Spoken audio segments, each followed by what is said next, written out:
well, let's get started. AT Payne. Hey, let's get started. Welcome, everyone. We have a star-studded Hoka Bandera version of Hollywood Squares here of some of the folks who have been around Hoka Bandera for quite a while. So we're excited to have them share their stories, lessons, moments, that have all been their experience, and those are really the things that define Hoka Bandera. So, but as we begin, I want to give a shout out to Powered by Halo. They are doing some incredible stuff with hotels for our races and community that goes around that experience for Hoka Bandera, also for Rocky Raccoon 100 by USWE and Rocky 50 by USWE in Huntsville, Texas in February. Maggie, you're the one of the head architects. Tell us what you guys are doing. Okay, that's inaccurate. I just came on like a month ago to help Hillary, the founder. She's a trail runner herself, but hotels or Halo's the hotel booking platform, like simply. But they curate hotel experiences beyond the race. So, Hillary kind of go to trail races and there'd be no community. So the idea was to create the calls like these. There's like a WhatsApp group for the hotel when you join the official Tejas Trails hotels. And then, there's all kinds of fun agendas on there. Like there's going to be a shakeout run by Halo and Tailwind and Wild Sense. And then there's going to be like Bryce will be one of the community managers at the hotel. He'll have like a roving glitter station throughout the starts at Bandera, so that's going to be fun. And that's kind of like what Halo does. So yeah, look for them for other races too. Yep, for sure, for sure. Um, so.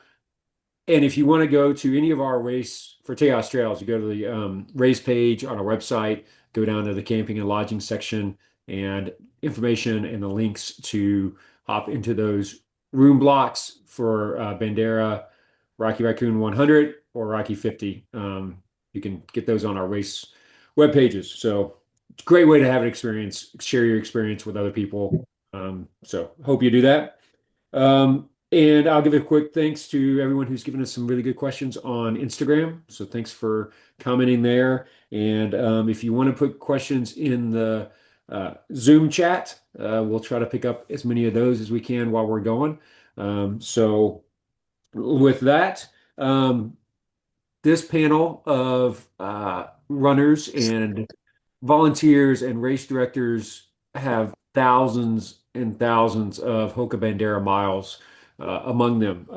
And they've been I don't know if everybody here has probably done some version of running or volunteering for the race. So that's been, we're gonna have a lot of perspectives. We've got the OG Joe Pruseda Nothing. Don't worry now. here. We can blame him for all of the suffering because he created it. So I'm just going to go around. We're going to go around and let you guys introduce yourself. Your little quick summary of your Bandera experiences in terms of distances and races and roles you've done for it. So we'll start in my upper left-hand corner, which is Maggie. Yeah, Maggie. I'm from Halo, but I'm also an ultra runner, and I ran Bandera in 2013, I think. Yeah, And I had no idea I think Liza won that year. Pretty sure. I'm not sure, but I think that's when I first heard of you. I don't know. she was a mere second. So Oh, Liza, okay. you wanna pick it up there? Sure. Bandera was my first 100-kilometer race. And so I live about an hour away from the park in San Antonio, and I've run Bandera 6 times, and I've paced a bunch of times, and I've just spent a ton of time on that course and volunteered in various capacities. And then this year, I'll be volunteering at the equestrian aid station, which Banda Runners, the group I'm associated with, will be captaining. Yeah, yeah, we're thrilled to have that crowd, your crew, moving in on the equestrian aid station. So Meredith and Paul, you expats from Texas. Yes, I actually ran my first 50K at the first rendition of Bandera. Thank you, Joe. uh, and we lived in Houston, Texas at the time, and then we moved to Austin, and we did Bandera. I think over the course of all those years, maybe I think we were out there for 10 years straight or 14 years straight or something like that. Once I stopped running, Paul took over and got his golden ticket at Bandera a number of times, and I crewed, and then I came back to crew 2022 or 2023 when our friend came out to get her golden ticket. So that was my last visit out there, and we have since moved to Twin Lakes, Colorado. Beautiful place. Cool. All right, Chris, you're next in my squares. Did you say is Chris, my you're up. Sorry, I lost sound. It was gargled. You're up, Chris. Okay, cool. Hey, y'all. I'm Chris McWaters, and yeah, I got to run my first 100K at Bandera as well, way back when I first was getting into just straight trail running races, coming over from adventure racing, and so got my tail handed to me by a few people who I didn't know who they were, and turns out they were world-class athletes, so that made me feel a lot better. And then lo and behold, a few years down the road, I got to become the owner of Tejas Trails and race director. But there was definitely a lot of stops along the way of helping others with their race goals of different distances, doing different distances myself. And yeah, it's just been a wild ride and been a long history with this race. It's among the most special to me of any of them that we get to put on. Awesome. I have a Joe Jr. String Bean. I was hoping that was me. I'm Joe Stringbean McConaughey. I live in Seattle, Washington. So I don't have any hardcore Texas roots other than my mom grew up in Houston. But I raced when there was a golden ticket race in 2022 and then 2023, and then I DNF'd in 2023. And then I also lead a coaching scholarship for athletes for like me and 9 other coaches, including Ryan Miller, down in Texas, provide free coaching to a few athletes who are ages 20 to 30.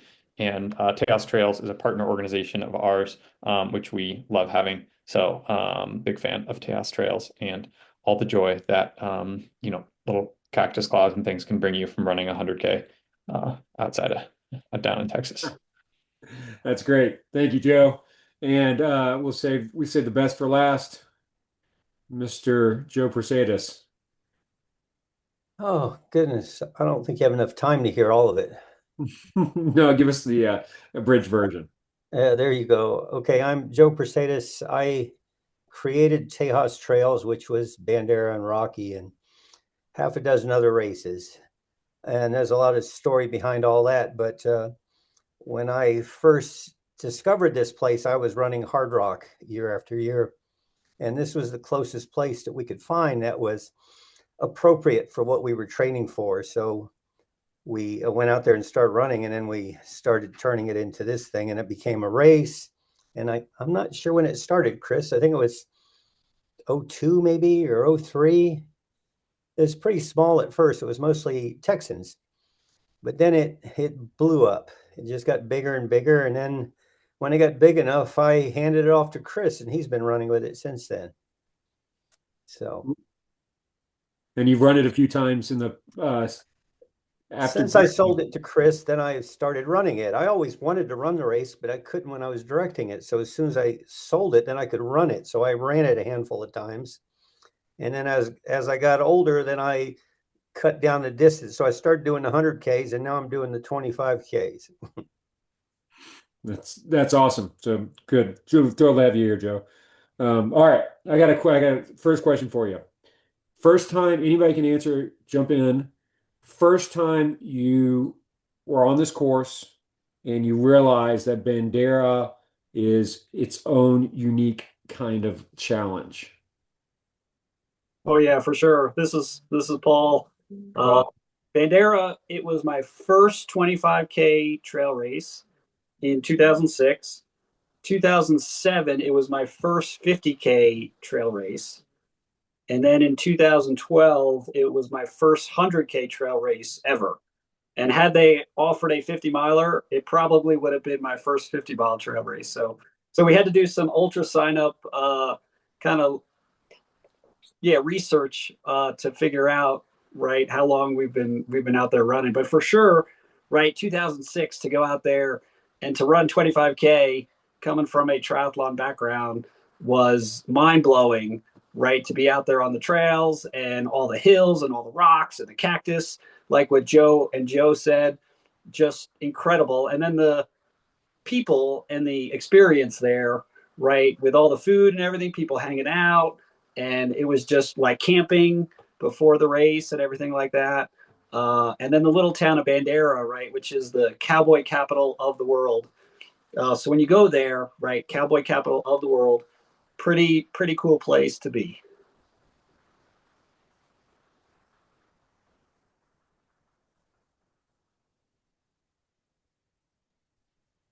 I think you're muted, Dave. All right, we lost your audio. Nope, just the old-fashioned mute button. Yeah, I don't know that people think of it as it is a great place for a first 25K or 50K. I think, so much of the headlines are around the 100K. It's an awesome first race. Anybody else got your first experience stories that kind of woke you up to what Bandera is?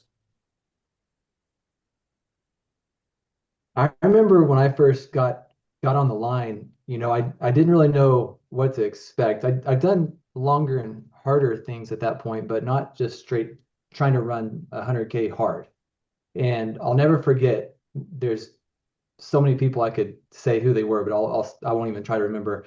But I remember getting in this pack and everyone was just prancing over the rocks. And I thought it was so fun to be in a pack, like actually getting a race a longer distance. Because so many races, you're just from the start to finish, you're by yourself. And so getting to be in this cruising pack that was just having fun. Everyone was still like full of life, and it was just a crowd that I hadn't really experienced before. And I know you could say that of a lot of different ultras, but this one seemed so special because the terrain was so it's just so hard. And it's funny because I remember hearing a good number of people that had come from the mountains, some from the US, from Colorado areas, and others from Canada and a couple other countries that I was racing with, and they were mouthing off about how, like, oh, Texas is not going to be any big deal. And then the number of DNFs that came over the next 40, 50 miles made me pretty happy being from a lowland area. And so just all that kind of kicking those memories up here lately has been really fun. But just thinking of how getting to experience just, yeah, people that were racing, not just trying to hold on for dear life, which is also a huge part of the crowd, of course.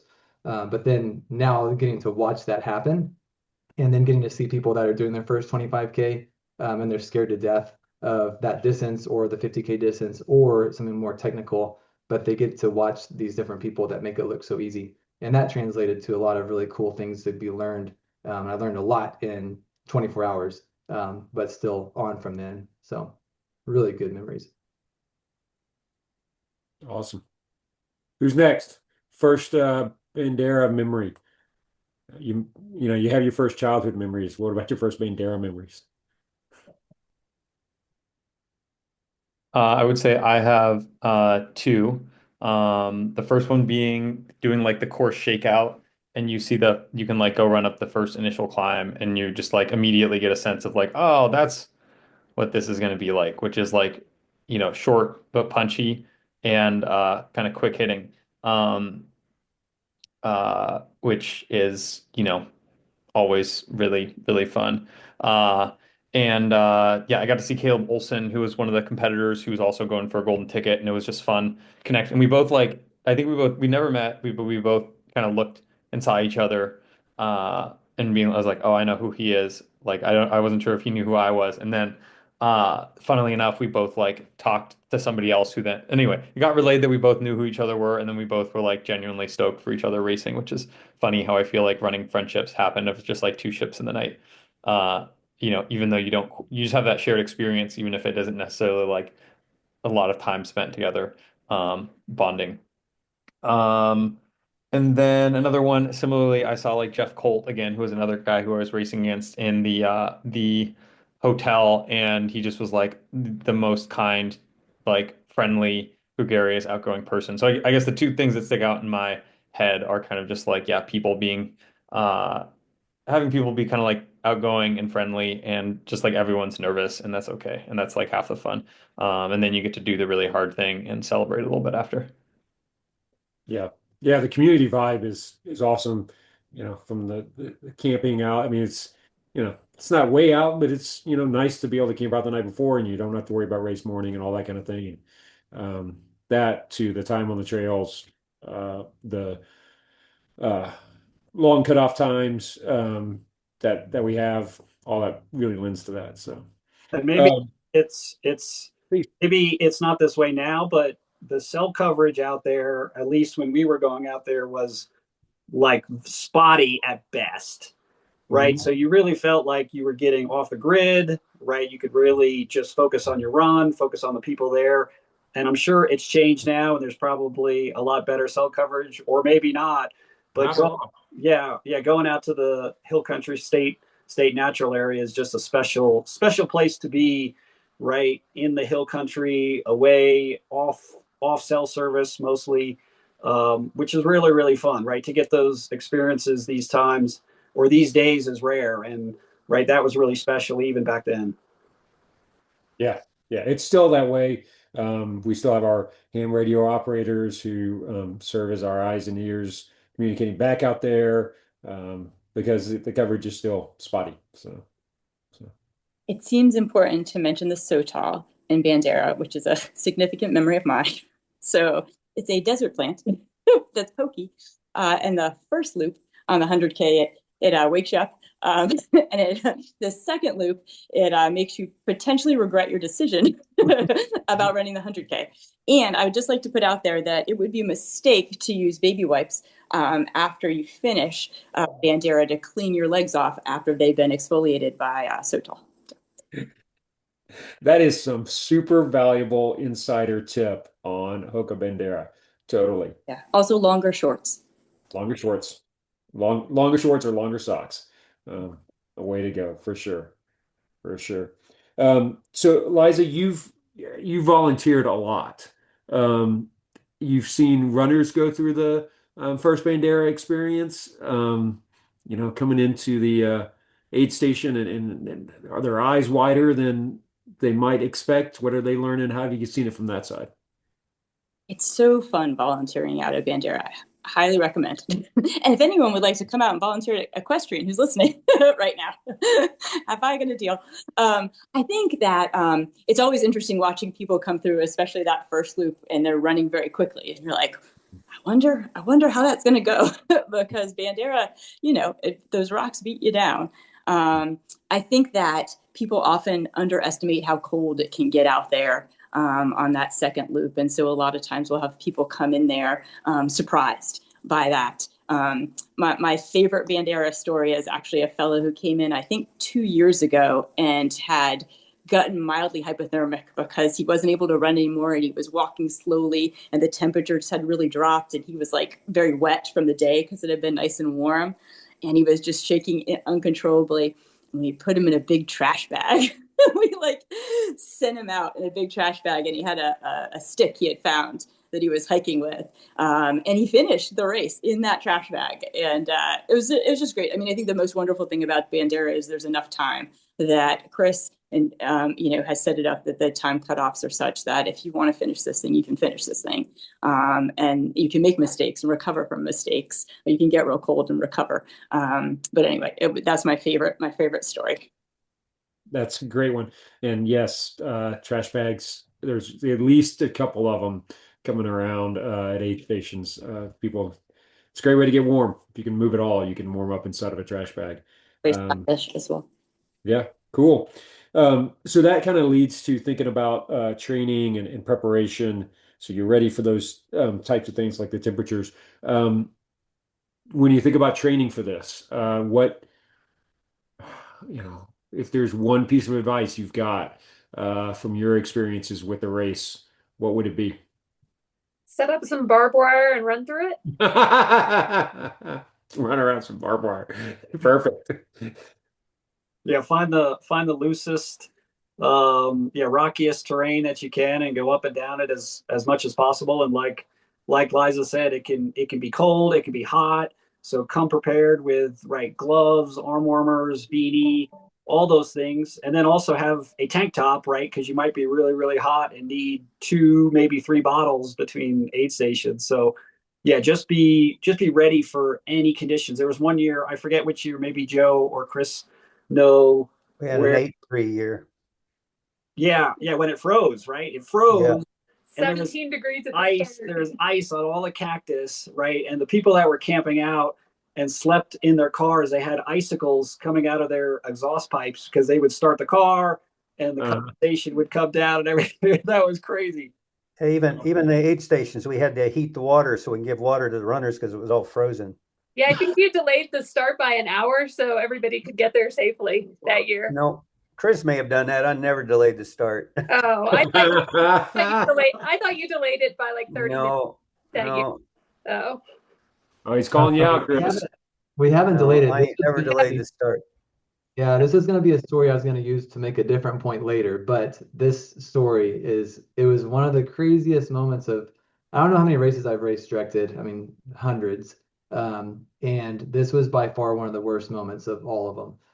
I think it was, well, I won't even remember. Several different radio calls came in from aid station captains saying, and one of them, the first one that I heard was said directly to me as I'm about to start the races, was, "We don't have any water." So I'm like, who of my friends that was doing logistics is a big enough moron that they forgot to take all these 5 gallon jugs of water to one of the aid stations yesterday? And so what the call meant was that the water was there, but it was completely worthless because it was frozen solid. And Yeah, so, at the start of the race with 1,000 people, this is when the race went off in all three directions at the same time. The things going through my head were so thick that trying to then understand the situation, I just couldn't get my head wrapped around it. And I mean, I just remember saying, "I have no ideas. Y'all figure it out." And then I just prayed, and then I started the race. And that was like the worst feelings. I'm thinking all these people are going to show up to the first aid station and not have any water. But literally, Joe, you remember they like people were putting it on. They were putting it on the like turning their trucks on and sticking it on the engine of their trucks in the parking lot. yeah.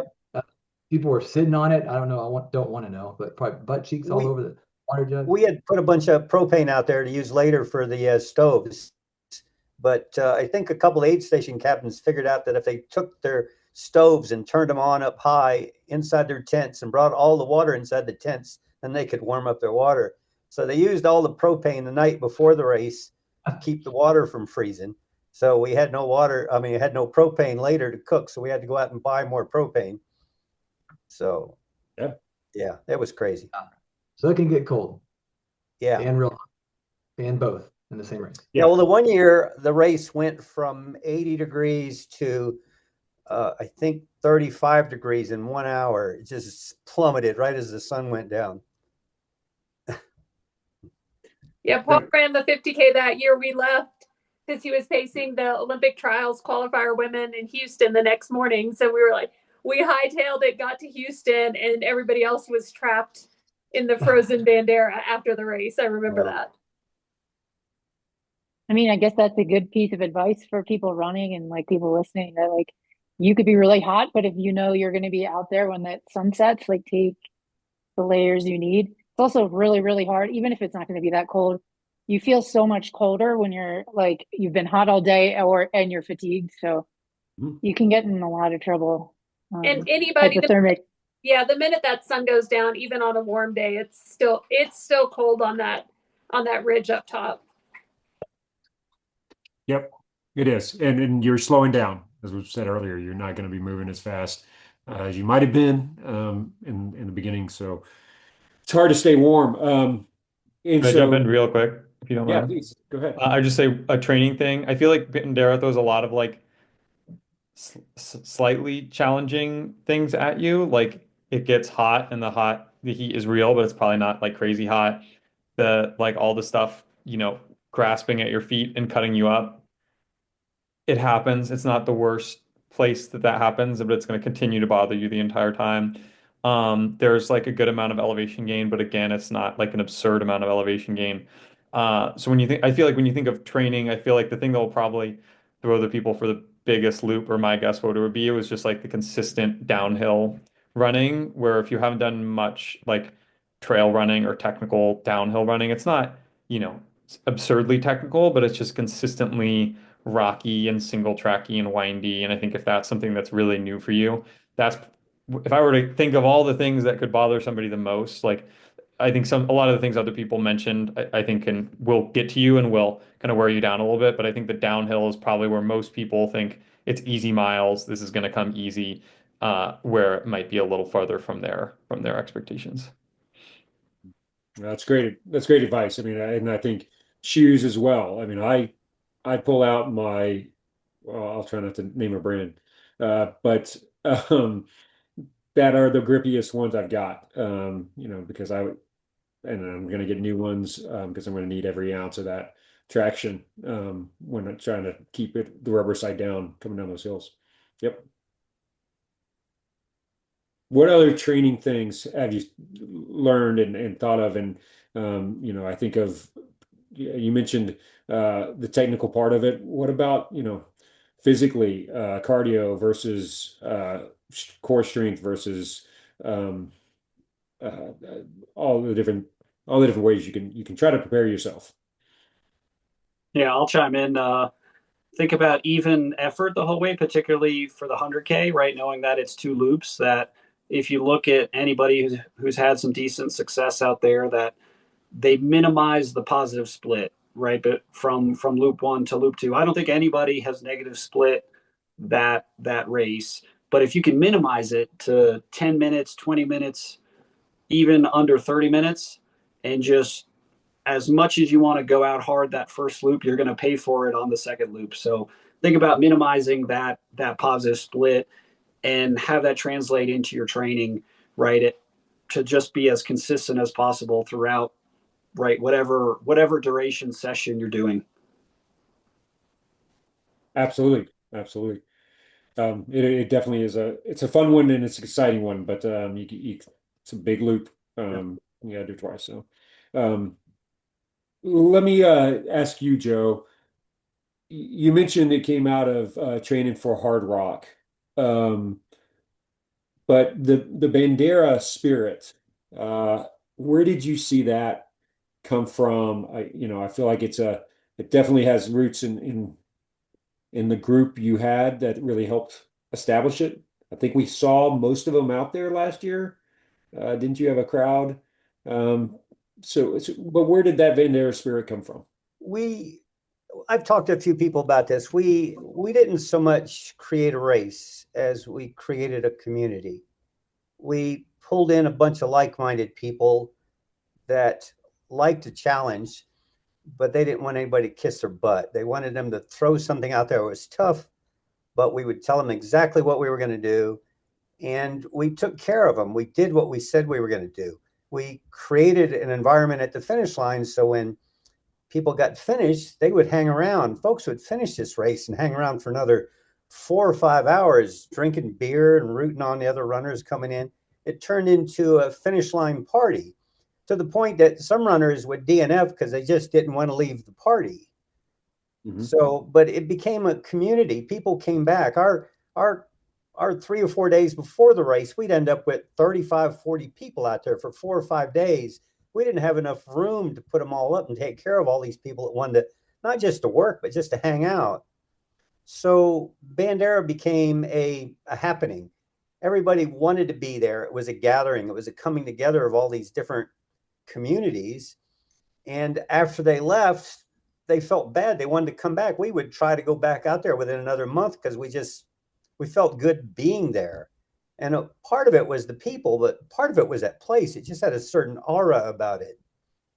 Mhm. So I don't know. We created a community. We created a thing, a happening, a circumstance that a lot of folks really, really enjoyed. And they just kept coming back. And we turned them into just one big family, is what we did. That's awesome. I mean, and you and Joyce can't say thank you enough for creating that legacy. Which, Chris, is this 11th go around for you as the owner? of Bandera, 10th or Yeah, 11th. I think so. We celebrated our 10-year anniversary recently. So yeah, that would probably be right. It's So crazy to what's go it like to away. carry the responsibility of Bandera going forward? How do you're the shepherd now. How do you make sure that legacy goes forward? Yeah, man, that's a really cool thing to think about. It's so humbling, right? Because ultimately, like Joe said, it's this thing is which is why we made the tagline what it is, more than just trail running. That's what it's always been to us. It's always been, it was Joe and Joyce and their kids and their family and then their friends. And then after they passed the reins to us, it was me and Chrissy and little Mackenzie. Every time we get an aid station tote set up in the driveway, she would be grabbing crap and throwing it out. Drew String Bean, you got that coming your way with little one helping. So that was, so then people were like, I mean, it was kind of like take it or leave it. This is what you get. You get me and Joe and Joyce and Chrissy and Mackenzie and like at the finish line greeting you, you might get a handwritten card from a little girl as you cross the finish line. And so, you know what I mean? It's like that's just kind of what Joe and Joyce made. It wasn't hard to keep that going because it just was authentic, and that's just the kind of the way that we're wired.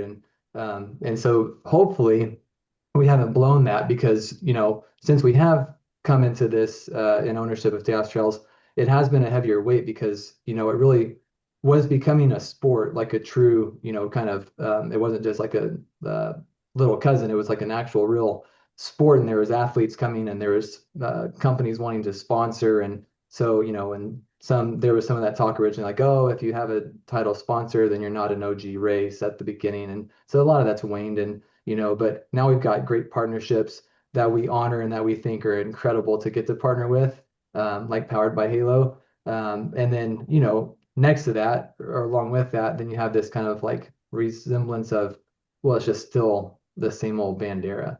And even if we have to move to a backup venue, that was the ultimate test, right? We didn't want to do that. We never wanted to do that. But when we got forced into that with new management at the park, it's like, that was really cool. We moved it and we pulled it off, and everyone still came and said, even though I'm not at the original course, that stinks, but this still feels like Bandera.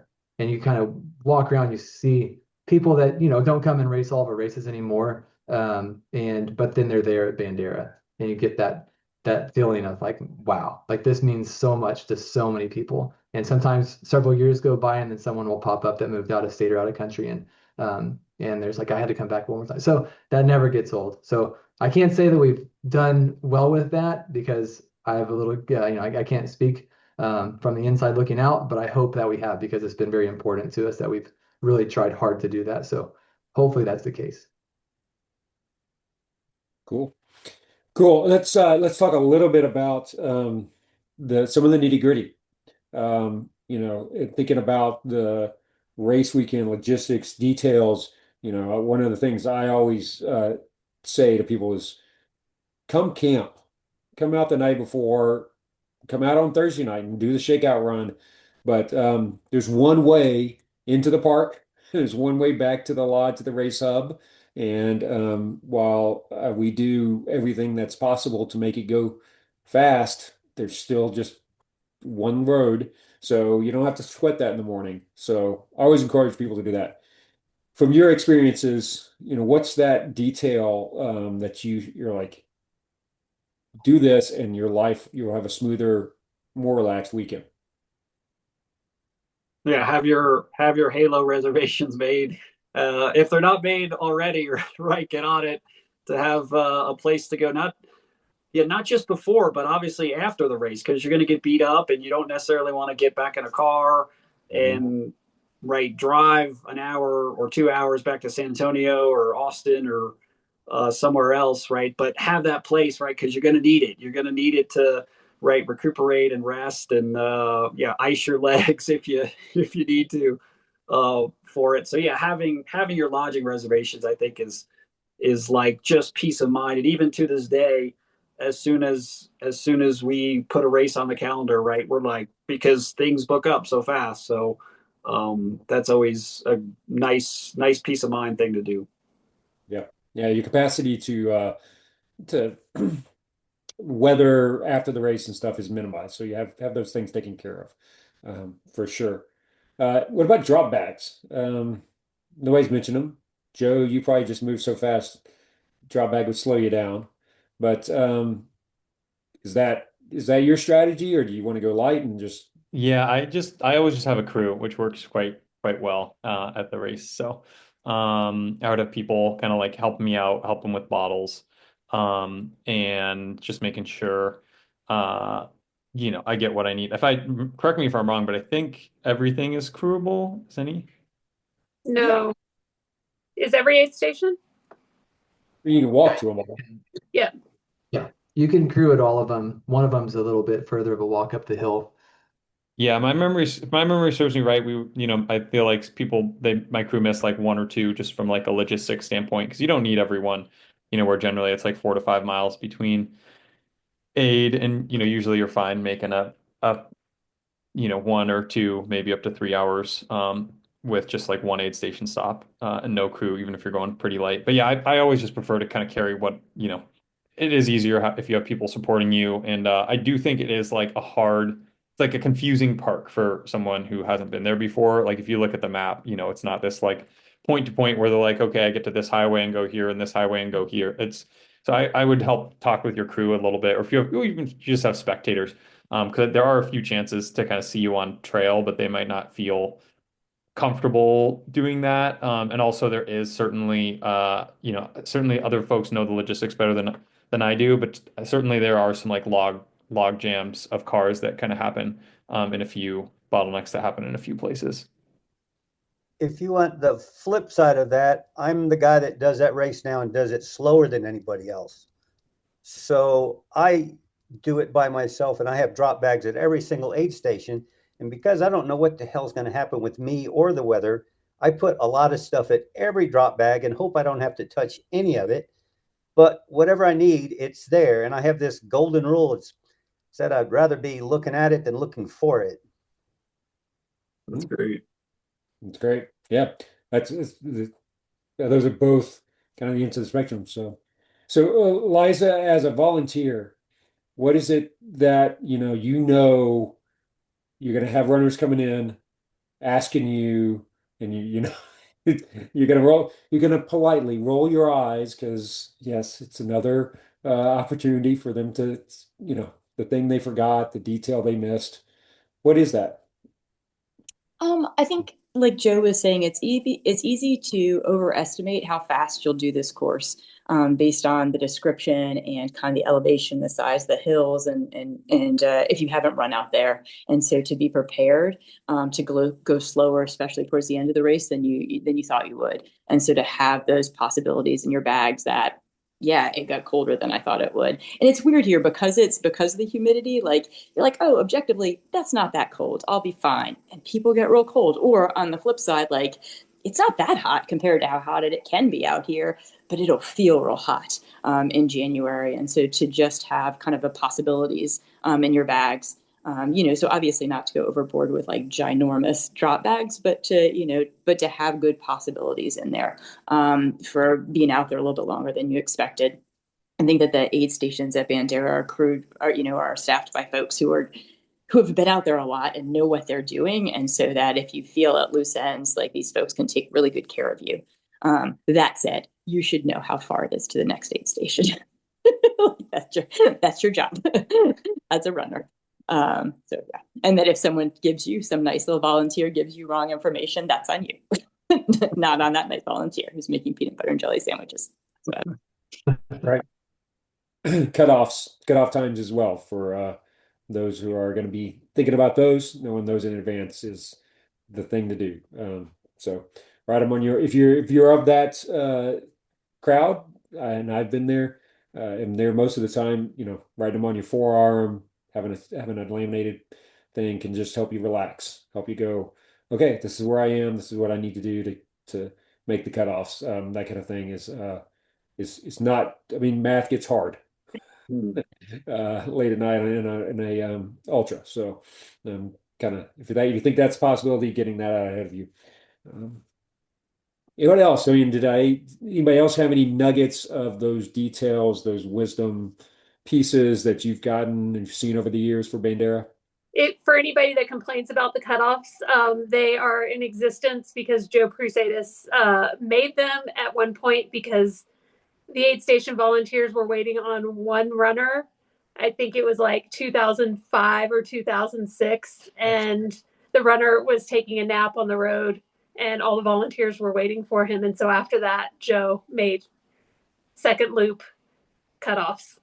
So I think the volunteers, while they are very generous, they are there for a reason. Right. They have to get to work on Monday. My general idea of the cutoffs was that they were for the volunteers, not for the runners. Right. Yes. It was going home time. I remember I had two friends that were volunteering at Equestrian, and they were there all night, and Joe came and he's like, well, runner's sleeping on the road. We're going to wait for him a little longer. Yeah, I finally kicked him out of the race.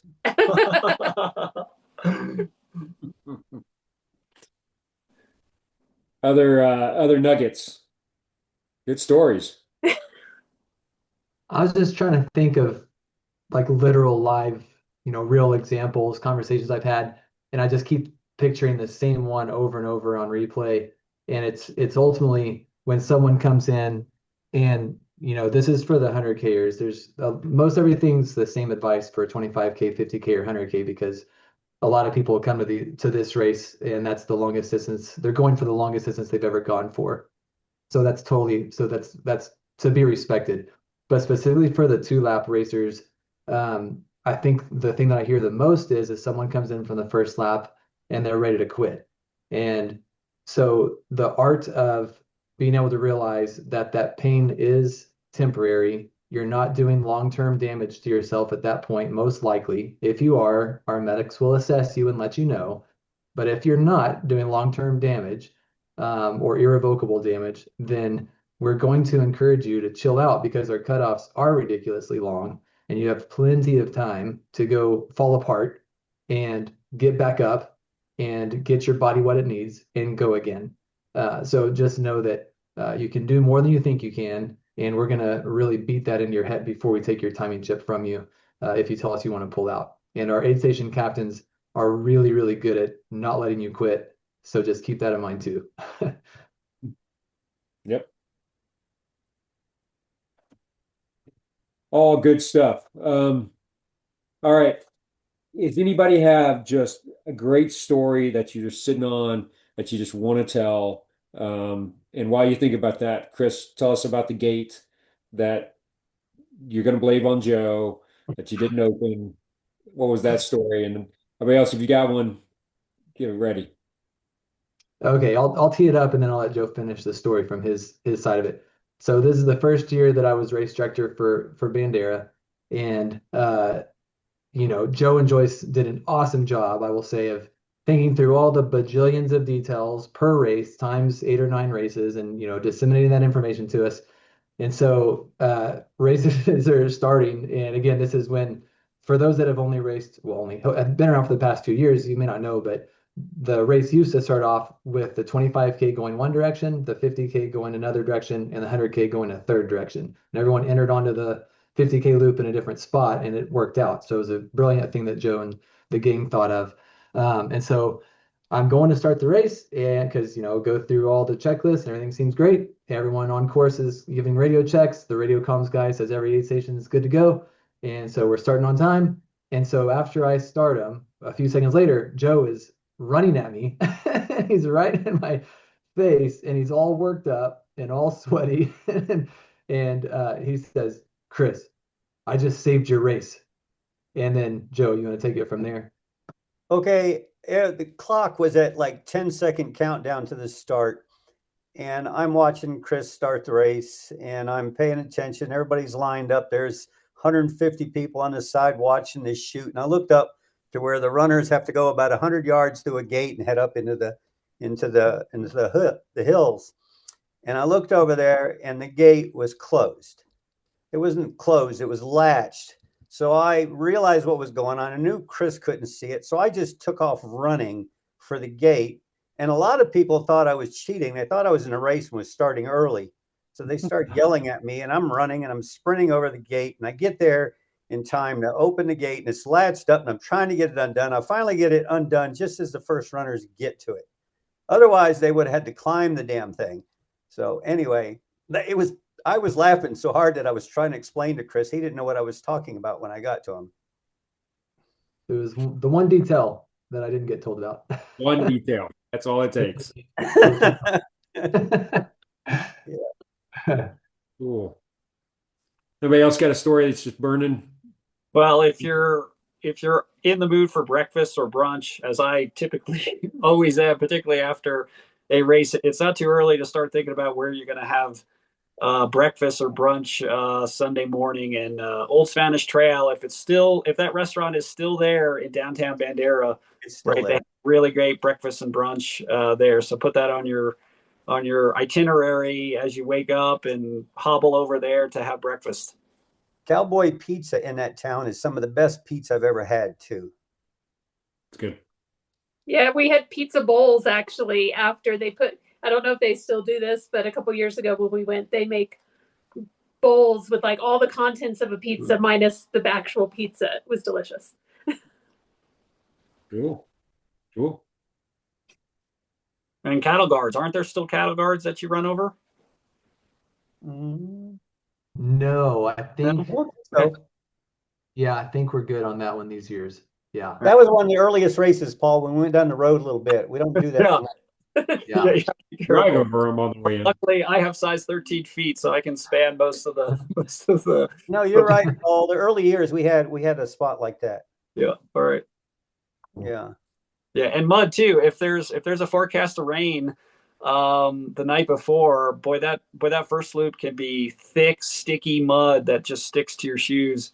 The good thing is that it'll wear off, and you'll kick it off as it dries out. But yeah, just be prepared. If it's wet and muddy, it can be really, really sticky. Yep. Yeah, it can. It'll stick to your it's clay until it dries up again. And Yep. So be patient. Yeah, be patient with it. Yeah, exactly. Don't wipe it off. Just Don't wipe it off. eventually it'll fluff off on its own. And hopefully they do it both at the same time. Usually it's just one, and then you kind of are a little bit limping for a bit, but then the other one will go. Have to be patient. yeah. Well, if you fling it at your buddies and your friends, that's usually what I do. Cool. Well, this is all super great. I mean, I hope everybody's enjoyed the conversation. I know I have. It's been great to see everybody. I know that this will be very valuable to all the folks out there getting excited for Bandera coming up here in a month and a couple days. So if you haven't gotten your hotel booked, go to the Powered by Halo section down in the camping and lodging on the website and jump in on that and all the great community stuff that's going on there. And there are still some spots available for if you haven't yet pulled the trigger on registration. There are some spots for the 50K on Saturday. And on Sunday, there's spots for 25K on Sunday. And of course, there are still some 100K spots. So if you were thinking about it, stop thinking, start doing. We'd love to see you out there. So, and thanks to all you awesome folks for sharing your hard-earned Hoka Bandera experiences. Thanks. Yeah, thank you. You're welcome. Thanks for having us. Thank you.